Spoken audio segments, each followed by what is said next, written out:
अभी राज्य निर्वाचन आयोग को प्रस्ताव जिलाधिकारी महोदय के यहाँ से जाएगा और फाइनली जो भी वोटर होंगे और किस तिथि को चुनाव होगा वो सभी अधिसूचना राज्य निर्वाचन आयोग के स्तर से निर्गत होना है।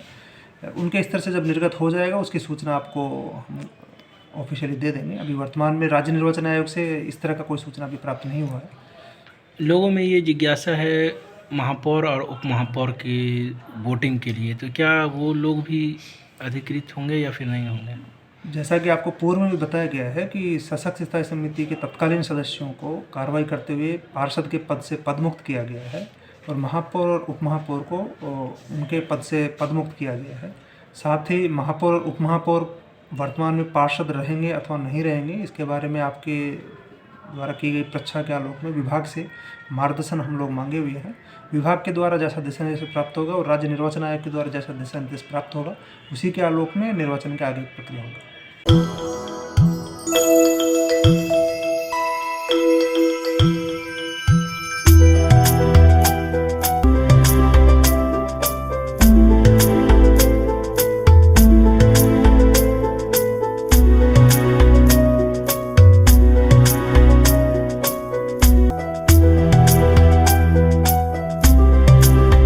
अखिल भारतीय मिथिला संघ द्वारा दरभंगा में मैथिली अधिकार दिवस के अवसर पर एक सभा का आयोजन किया गया। यह सभा बुधवार को होटल सीतायन में आयोजित की गई। सभा में आए वक्ताओं ने कहा कि आज के दिन ही लोकसभा में वर्ष 2003 में भारत के प्रधानमंत्री भारत रत्न स्वर्गीय अटल बिहारी वाजपेयी द्वारा मैथिली भाषा को संविधान की अष्टम सूची में शामिल किया गया था, जिसे मैथिली अधिकार के दिवस के रूप में मनाया जा रहा है। बैठक में मिथिला राज्य के संबंध में एवं मिथिला के विकास के संबंध में सभी सदस्यों ने अपने अपने विचार व्यक्त किए। डीएमसीएच के सुपर स्पेशलिस्ट हॉस्पिटल के विकसित करने पर विचार किया गया।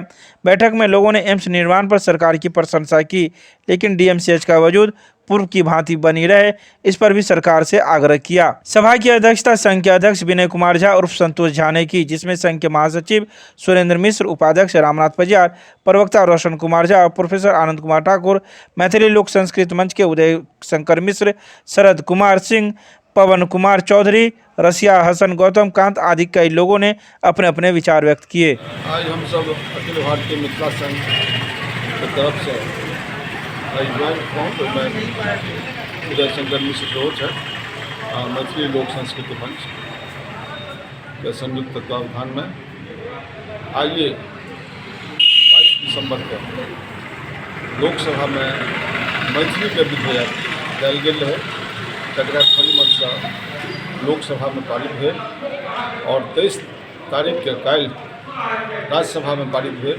मैथिली संविधान के अष्टम सूची में शामिल हो गए। आज हम सब जी अपन विचार विमर्श कर रहा छी। ओकर मूल है जे मैथिली भाषा के विकास केना हुआ।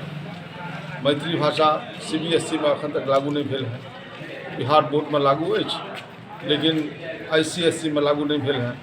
तो वही परिचर्चा पर हम सब से आज बहस कर रहा छी, क्योंकि 22 और 23 दिसंबर जो है से बहुत मैथिली भाषा के लिए बहुत स्वर्णिम दिन है। वही दिन भारतीय संविधान में लोग मैथिली भाषा के मान्यता भेटल। ओहि लेल हम सब वही उपलक्ष्य में आज हम सब कुछ विचार विमर्श कऽ भाषा के विकास के लिए आगू बढ़ाबऽ चाहै छी। विनय कुमार झा और संतोष झा, अध्यक्ष अखिल Bharatiya Mithila Sangh. Winni Cakes and More Kathalwadi Darbhanga आपके शहर में देता है 100% eggless cake, patties, cookies, pizza, burger के साथ इवेंट ऑर्डर और 3 किलोमीटर तक की फ्री होम डिलीवरी। एक बार जरूर संपर्क करें। हमारा मोबाइल नंबर है 8340415550। आयशा छात्र संगठन के राज्यव्यापी विश्वविद्यालय बंद के तहत ललित नारायण मिथिला विश्वविद्यालय को भी कराया गया बंद। बुधवार को कराए गए मिथिला विश्वविद्यालय बंदी के दौरान दरभंगा, समस्तीपुर, बेगूसराय और मधुबनी के सैकड़ों छात्र CM लॉ कॉलेज से जुलूस के शक्ल में डैनवी रोड, विश्वविद्यालय थाना, श्यामा मंदिर, सेंट्रल लाइब्रेरी होते हुए विश्वविद्यालय मुख्यालय पहुंचा, जिसका नेतृत्व आयशा राज्य सचिव राजू कर्ण, मनीषा कुमारी, प्रीति कुमारी, लोकेश राज, चंदन आजाद, ओनम सिंह, अजय कुमार, फरहान ने किया। विश्वविद्यालय मुख्यालय स्थित सभी कार्यालयों को बारी बारी से कर्मचारियों के बाहर निकालकर बंद कराया गया। उसके बाद कार्यक्रम को सभा में तब्दील कर दिया गया। सभा की अध्यक्षता आयशा राज उपाध्यक्ष विश्वविद्यालय संयोजक सुनील कुमार ने किया। सभा को संबोधित करते हुए इनोस के राज्य सह सचिव संदीप कुमार चौधरी ने कहा कि भ्रष्ट कुलपति व कुलसचिव ने विश्वविद्यालय को लूट का अड्डा बना दिया है। स्नातक, स्नातकोत्तर व WIT के छात्राओं का परीक्षा परिणाम नहीं निकलने से हजारों छात्र का भविष्य अंधकार में हो गया है। CM लॉ कॉलेज में नामांकन बंद है। वहां के संविदा शिक्षकों को भी वेतन नहीं दिया जा रहा है। इन्हीं सब कई मांगों को लेकर विश्वविद्यालय में आज यह बंदी ऐसा छात्र संगठन के द्वारा कराई गई। हमारा मुख्य मांग आज ये है कि महीनों बीत गया, महीनों बीतने के बावजूद छात्र संगठन पूरे आंदोलन के मूड में है। पूरे बिहार के उच्च शिक्षा यूपी के गिरफ्त में है। मिथिला विश्वविद्यालय के साख को बर्बाद करने वाला यहाँ के कुलपति और कुलसचिव पूरे तौर से भ्रष्टाचार में लिप्त पाए गए हैं, लेकिन इनके संरक्षण में इनको संरक्षण राज्यपाल दिए हुआ है, जिसके खिलाफ आज छात्र पूरे तरीके से यहाँ पर आक्रोशित है। आप देख रहे हैं कि मिथिला विश्वविद्यालय में स्नातक के लाखों छात्रों का परीक्षा परिणाम घोषित नहीं किया गया है, जिसके जिम्मेदार यहाँ के कुलपति और कुलसचिव हैं। जहाँ की छात्रों को दूसरे विश्वविद्यालय में नामांकन होना है, डेली विश्वविद्यालय का चक्कर काट रहा है, छात्र संगठन के दफ्तरों का चक्कर काट रहा है, लेकिन उसका परिणाम घोषित नहीं हो रहा है। कुलपति इतना दिनों से कह रहे हैं इसके ऊपर छात्रों का जो भविष्य है, जो दूसरे विश्वविद्यालय में एंट्रेंस दिया है, उसका एंट्रेंस फिर से नहीं हो पाएगा। उसका नामांकन के ऊपर पूरे तरीके से साफ जो है एक तरीके से आफत आ गई है कि उसका नामांकन नहीं होगा। इस तरीके से डेली छात्र हम लोग से मिल रहे हैं। हम लोग पूरे तरीके से पक्ष में हैं कि तत्काल 25 तक इसका रिजल्ट तत्काल घोषित किया जाए। और हम लोग का सीधे मांग है राज्यपाल के, बिहार के राज्यपाल से, कि बिहार के शिक्षा व्यवस्था, जो बिहार पहले विश्व गुरु था, उस विश्व गुरु को आज ललित नारायण मिथिला विश्वविद्यालय के कुलपति और कुलसचिव ने तार किया है। इसीलिए यहाँ के कुलपति और कुलसचिव को तत्काल बर्खास्त किया जाए और अभी तक के कार्यकाल के पूरे तरीके से उच्च स्तरीय जांच कराई जाए। ये हमारा मुख्य मांग। आज हम लोग विश्वविद्यालय बंद करा रहे हैं। विश्वविद्यालय बंद के मांग पर अगर हमारी मांग नहीं मानी जाएगी तो हम लोग समान विचारधारा के छात्र संगठन को आह्वान करते हुए नए साल में हम लोग विश्वविद्यालय बिहार बंद की ओर और विश्वविद्यालय में डेरा डालो की ओर हम लोग बढ़ेंगे। जब तक यहाँ से कुलपति और कुलसचिव की बर्खास्तगी नहीं होगी, छात्रों की सवाल हल नहीं होगा और छात्र हित में विश्वविद्यालय काम नहीं करेगी शुरू, और केवल यहाँ पर बदले की भावना से कार्रवाई होगी, तब तक यहाँ पर हम लोग का आंदोलन चलता रहेगा। अपना नाम बताइए। जी, आयशा जिला राज्य उपाध्यक्ष सुनील कुमार।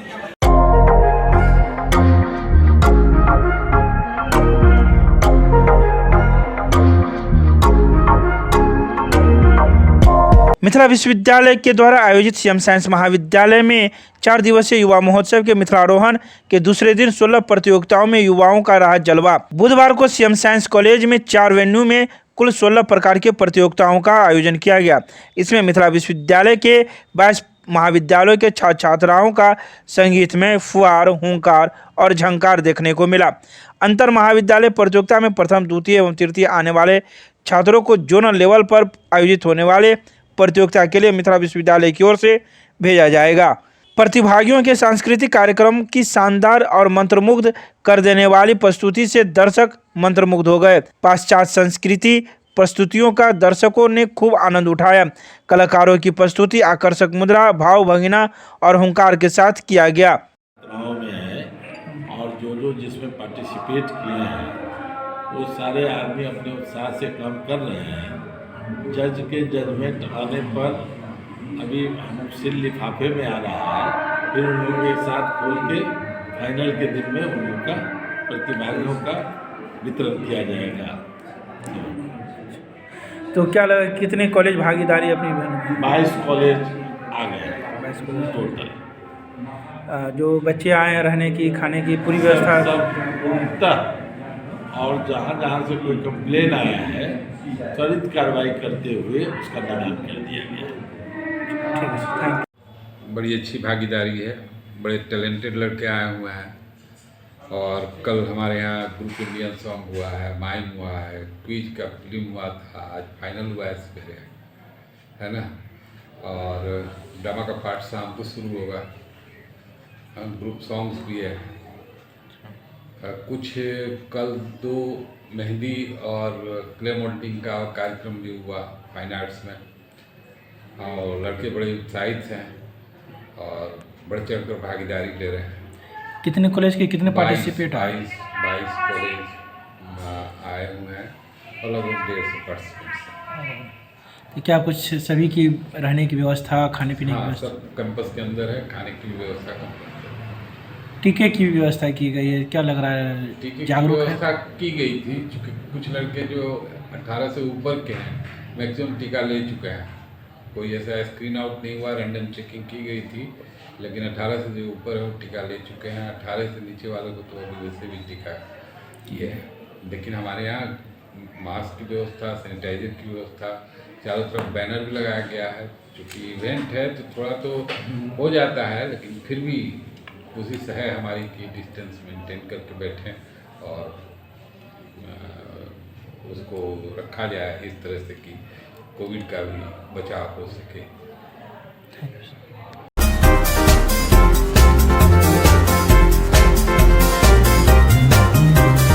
नागेंद्र झा महिला महाविद्यालय में गणित दिवस पर किया गया सेमिनार का आयोजन। बुधवार को आयोजित यह सेमिनार महाविद्यालय एवं डॉक्टर प्रभात दास फाउंडेशन के संयुक्त तत्वाधान में आयोजित की गई। इस सेमिनार का विषय रामानुजन ए ब्यूटीफुल माइंड विषय था, जिस पर मुख्य वक्ता के रूप में मिथिला विश्वविद्यालय के स्नातकोत्तर गणित विभाग से आए डॉक्टर विपुल स्नेही ने अपनी बातें रखी।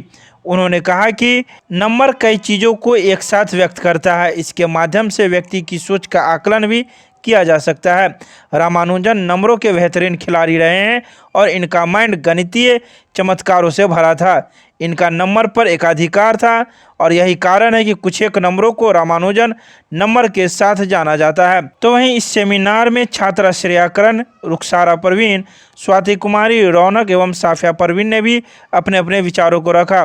मौके पर professor Neelam Mishra, professor Ranjana Jha, professor सुधा ठाकुर, प्रोफेसर विनीता कुमारी, वीना मिश्रा, भगवान मिश्रा फाउंडेशन के अनिल सिद्दीकी, राजकुमार गणेशन, अनिल सिंह आदि मौजूद थे।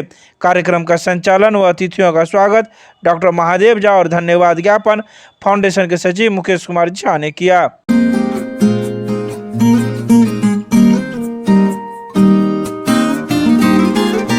दरभंगा दोनार रोड में स्थित कैथोलिक चर्च 25 दिसंबर को दर्शनार्थियों के लिए रहेगा बंद। इस बात की जानकारी बुधवार को चर्च के फादर सुशील ग्रेवियल के द्वारा एक प्रेस वार्ता के दौरान दी गई। उन्होंने कहा कि बीते वर्ष की भांति इस वर्ष भी 25 दिसंबर को कैथोलिक चर्च दर्शनार्थियों के लिए बंद रहेगा। हर वर्ष इस चर्च में हजारों हजार की संख्या में दर्शन के लिए भक्तजन आते हैं। जहां एक तरफ विगत भारी वर्षा के कारण इस चर्च से बाहर निकलने का रास्ता क्षतिग्रस्त हो गया है, वहीं दूसरी तरफ कोरोना की तीसरी लहर को लेकर लगातार लोगों को सावधान किया जा रहा है। इन्हीं दोनों कारणों से चर्च में पल्ली परिषद की बैठक में यह निर्णय लिया गया कि इस वर्ष 25 दिसंबर को दर्शनार्थियों के लिए चर्च खोलना संभव नहीं हो पाएगा। इस बाबत चर्च के द्वारा दरभंगा के जिलाधिकारी, वरीय पुलिस अधीक्षक तथा संबंधित थाना को पत्र लिखकर समुचित सुरक्षा व्यवस्था मुहैया कराने का आवेदन भी चर्च की फादर के द्वारा दिया गया है। प्रेस मीट मैंने विशेष रूप से क्रिसमस के उपलक्ष्य में दरभंगा के सारे जनता को, सारे विश्वासियों को संबोधित करने के लिए बुलाया है। बीते वर्ष कोरोना के कारण हम लोग चर्च नहीं खोल पाए थे। इस वर्ष भी कोरोना है, ओमिक्रॉन का जो वेरिएंट है वो भी काफ़ी ख़तरनाक है और इसलिए हम लोग 25 दिसंबर को आम दर्शनार्थियों के लिए हम लोग चर्च खोलने में असमर्थ हैं, क्योंकि कारण इसका यह है कि एक तो इतना ज़्यादा बड़ा जन सैलाब यहाँ आता है, उसमें अगर एक भी व्यक्ति संक्रमित है तो संक्रमण फैलने का खतरा बहुत ज़्यादा बढ़ जाता है। और दूसरा महत्वपूर्ण बात है कि हमारा जो चर्च का जो निकास का जो रास्ता है वह बीते बरसात में क्षतिग्रस्त हो गया है, बहुत ज़्यादा क्षतिग्रस्त हो गया है। इसमें एक आदमी का भी उस रास्ते से निकल पाना संभव नहीं है और इसलिए अगर लोग भीड़ में आते हैं तो कोई भी हादसा हो सकता है। इसी को प्रिवेंटिव मेजर्स के रूप में हम लोगों ने यहाँ के पल्ली परिषद की बैठक हुई, उसमें निर्णय लिया गया कि इस साल भी हम लोग भक्तजनों के लिए चर्च नहीं खोल पाएंगे। लेकिन मैं पुरोहित के रूप में मैं आश्वस्त करना चाहता हूं कि 24 तारीख रात और 25 तारीख को मैं अपने सारे लोगों के लिए, दरभंगा वासियों के लिए, यहां अमन शांति चैन के लिए मैं आप सबों के लिए प्रार्थना करूंगा।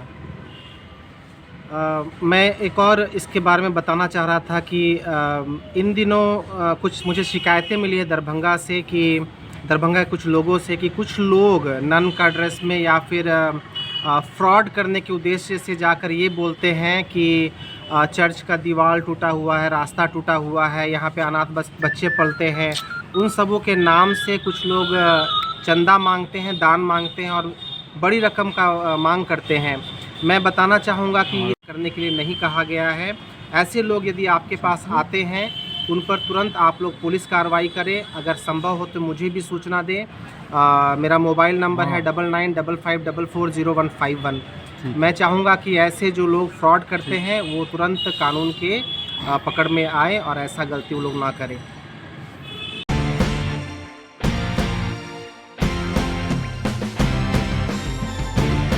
दरभंगा के आयुर्वेद चिकित्सालय में स्वर्ण प्राशन पर 6 माह से लेकर 12 साल तक के बच्चों को पिलाई गई दवा। बुधवार को दरभंगा के आयुर्वेद चिकित्सालय में बच्चों के बेहतर स्वास्थ्य तथा कुपोषण से निजात एवं संक्रामक रोगों से बचाव हेतु स्वर्ण प्राशन की खुराक पूर्णतः निःशुल्क रूप से तथा पंजीकृत बच्चों को दिया गया, जिसमें सैकड़ों की संख्या में अभिभावकों ने बच्चों का पंजीयन करा।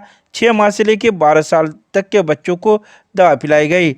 बता दें कि स्वर्ण प्राशन की खुराक प्रत्येक माह के पुष्य नक्षत्र के दिन ही दवा देने का प्रावधान है। इसके नियमित प्रयोग से बच्चों के शारीरिक एवं मानसिक बल में वृद्धि होती है, पाचन शक्ति में भी वृद्धि होती है, बार बार होने वाले संक्रामक रोगों यानी सर्दी, खांसी एवं बुखार, पेशाब पैखाना एवं खून नॉर्मल होता है, कमजोरी दूर होती है, भूख में भी वृद्धि होती है। इस बारे में पूरी जानकारी प्राचार्य डॉक्टर दिनेश्वर प्रसाद के द्वारा आए अभिभावकों को दी गई।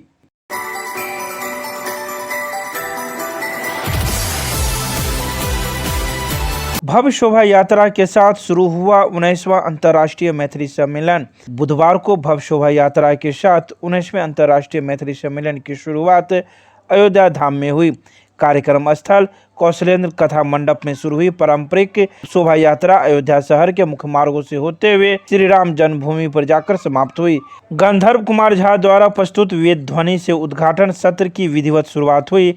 कार्यक्रम का शुभारंभ बिहार सरकार के श्रम संसाधन मंत्री जीवेश मिश्र ने कामेश्वर सिंह दरभंगा संस्कृत विश्वविद्यालय के कुलपति प्रोफेसर शशिनाथ झा एवं भक्तमाला पीठाधीश्वर कौशल किशोर दास महाराज व अन्य अतिथियों के साथ दीप प्रज्वलित कर किया गया। उद्घाटन भाषण करते हुए मंत्री जीवेश मिश्र ने कहा कि राम जन्मभूमि पर विशाल मंदिर का निर्माण होना निश्चित रूप से गर्व की बात है, लेकिन यह गौरव तब तक पूर्णतः हासिल नहीं कर सकता जब तक मैया सीता की जन्मभूमि का उद्धार नहीं हो जाता। उन्होंने कहा कि सीतामढ़ी के पुनौरा धाम में स्थित माता सीता के जन्मभूमि के दर्शन के बिना रामलला का दर्शन अधूरा है, क्योंकि बिना सिया के राम स्वयं अधूरे हैं। तो वहीं आए अतिथियों ने भी इस 19वें अंतर्राष्ट्रीय मैथिली सम्मेलन में अपनी अपनी बातों को रखा।